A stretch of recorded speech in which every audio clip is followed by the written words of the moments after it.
Le vice-président ivoirien Daniel Kablan-Duncan, en mission au Brésil, a pris part le mardi 12 décembre à un forum économique sur la destination Côte d'Ivoire pour les investisseurs et hommes d'affaires, où il a eu plusieurs entretiens avec des industriels des filières aéronautiques et du chocolat. Au siège de la Fédération des industries de l'État de Sao Paulo, Daniel Kablan-Duncan a présenté les performances économiques de la Côte d'Ivoire, avant d'insister sur la nécessité de voir cette visite déboucher sur un nouveau point de départ pour l'accélération des relations économiques entre la Côte d'Ivoire et le Brésil. Le séjour brésilien du vice-président de la République s'est poursuivi avec l'étape de Brasilia où, en sa qualité de coordonnateur national pour la stratégie Fin Zéro, il a donné un coup d'accélérateur à la campagne de lutte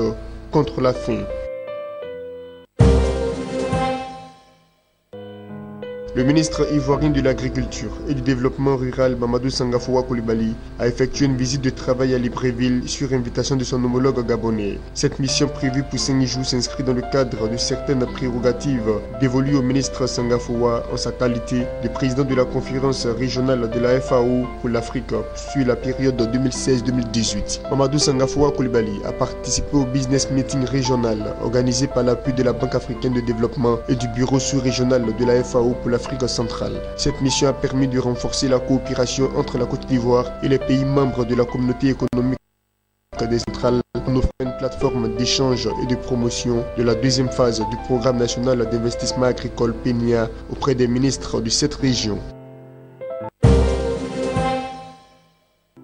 Selon une enquête réalisée en Côte d'Ivoire en 2016, 52% des entreprises privées connaissent une baisse de productivité à cause du paludisme, une situation qui provoque des pertes évaluées à plus de 800 millions de francs CFA. L'enquête réalisée sur 6 mois s'inscrit dans le cadre du partenariat conclu entre le Programme national de lutte contre le paludisme et le secteur privé lucratif, clinique privée en l'occurrence, et le secteur privé non lucratif, à savoir les centres de santé des entreprises. Cette étude vise à évaluer la contribution du secteur privé dans la lutte contre le paludisme en Côte d'Ivoire pour garantir la durabilité de ce partenariat public-privé. Selon le ministère ivoirien de la Santé et de l'Hygiène publique, le paludisme représente en Côte d'Ivoire un tiers des motifs de consultation médicale avec une charge sociale et économique considérable.